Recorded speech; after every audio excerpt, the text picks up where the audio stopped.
What is going on, everybody? In today's video, we're going to be talking about 5 tips that will save you a bunch of time editing inside of Adobe Premiere Pro. So let's jump in and get started with number 1, Audio Remix. Now, Audio Remix is one of those tools that once you start to use it, you really don't understand how you lived without it. This is the timeline from my last video, and you can see all 3 of my music bed tracks here. I have used Remix for to make sure that they transition on and off at the exact point inside of the video that I want them to. And let's go over to a demo sequence here. So I have about 3 minutes and 12 of footage here, and we have a song picked out, and our song is about 2:06 in length. And to stretch this song out, all you need to do is right click, go to Remix, enable Audio Remix, and in the upper right you'll see the essential sound panel. Under duration, Remix will now be selected, and we can put in our new target duration. So 3:12 is our new duration, and Premiere automatically finds natural cut points inside of the song and extends it out. So now our audio perfectly matches our video. And for me, this is a massive, massive time saver. Next up, we have a tool called Edit Scene Detect. And what this is going to do is allow us to import already finished videos and have Premiere recut those videos. So right here, I have a finished video. This is my R6 cinematic video. And let's say I don't have the project anymore, or maybe I lost the footage, or maybe I just want to make a quick social edit from these clips because everything here is already color graded. I've already selected the best clips for this video. So all I'm going to do is right click and hit Edit Scene Detection, and make sure you also select Create Bin of Subclips.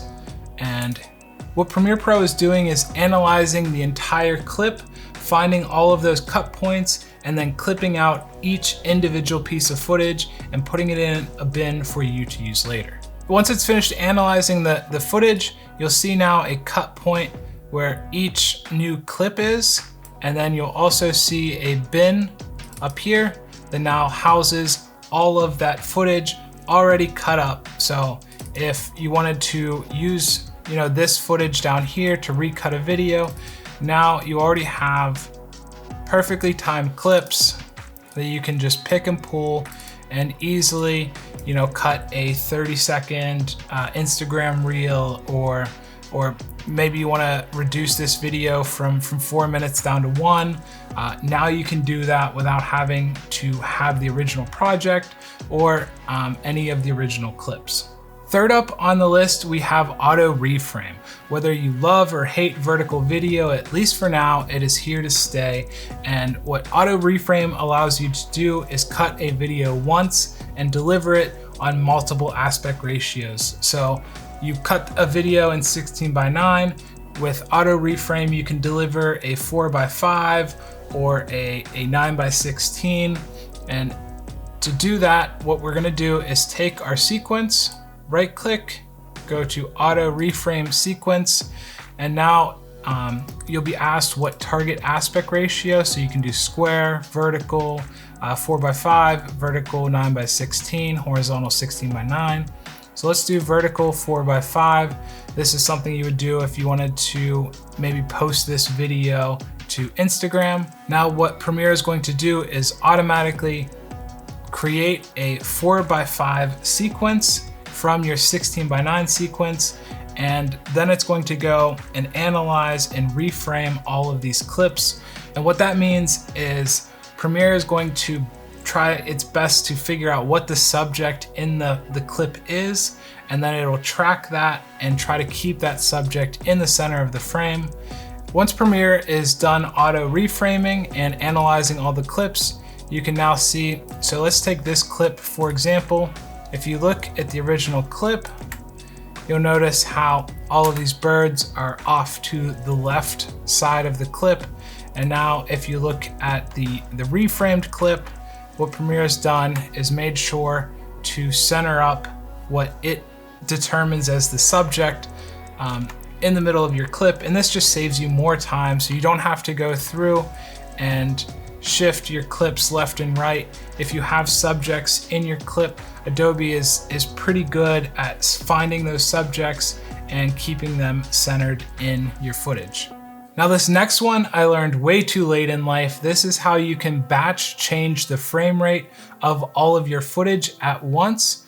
And what I used to do in the past, and what I'm sure some of you guys still do, is if you have a piece of footage that's 60 frames per second, you bring it in, it obviously plays at normal speed, and you can go to speed and duration, maybe you want to half that. Now we have footage that is slowed back 50%. Now, I would have to do this for every one of these clips, and that is just going to take forever. So what you can do is select all of your footage here that is 60 frames, right click, go to modify, interpret footage, and assume the frame rate is 23,976.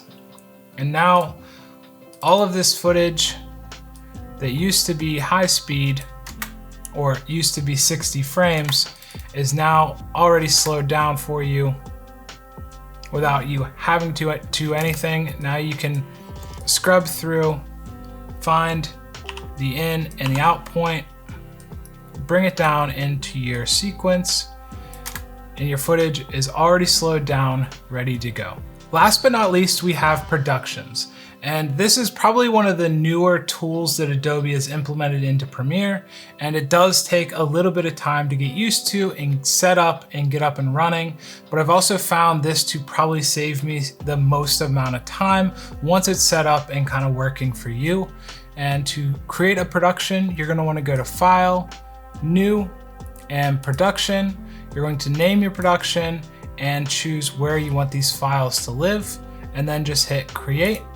I already have a production created, so I just go to Open and Production, choose the production. Right now I'm going to choose my YouTube channel and hit Open.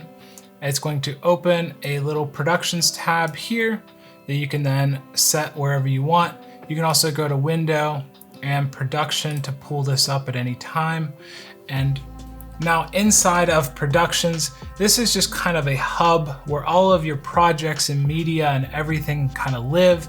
It's super easy to get to. Everything opens very quickly. And so let's take my last video for example here. This is my last video from a few weeks ago, and all of the footage is already here, ready to go. Let's open up graphics. So these are my most used graphics, and let's open up this project, which is this video that you're seeing right now. And we have the main sequence here. So let's say we want to add a end slate to this sequence. What we can do is just go to Graphics, End Slate, grab it, and pull it in, and we're ready to go. And the big difference between having multiple projects and having multiple productions is productions doesn't duplicate footage. And so if you look here, even though I pulled the end screen from the graphics folder, you don't see that file here in the Premiere Pro Tips folder.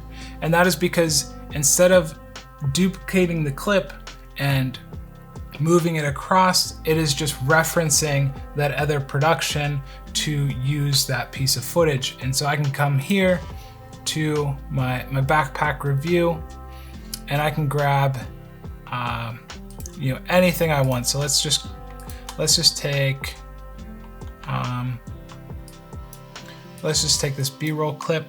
We can copy this, we can go to our new project, we can paste this, and now we have footage here. But again, if we look at the project itself, that footage doesn't exist. If you look here, this is all the same footage that we were referencing, but this piece of footage is actually linking back to this project. And by doing so, it's very, very quick, it's very light, and it doesn't get bogged down like if you have a massive project that has, you know, a ton of different sequences and folders and stuff like that.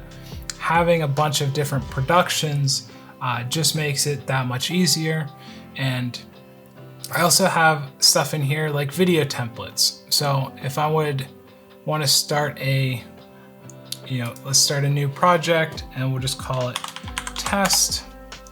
What I can do is go to the video template, select this, copy it over, go to test and paste. And now I have, my project's already set up. Maybe I have certain sequences that I always like to use. Maybe I have certain graphics that I always like to use. You can save all those into a template, copy and paste it across, and it's going to reference those files instead of duplicating those files. And I've just found that having the ability to open up, all of my past YouTube video projects. So maybe I want to take a color grade.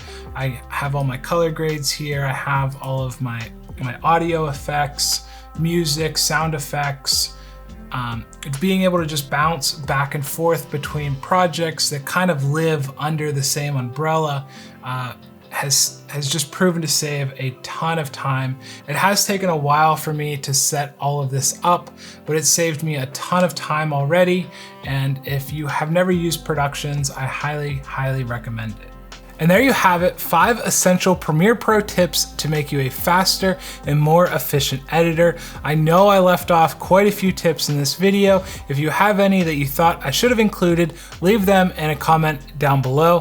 Thank you guys so much for watching, and I'll see you in another one.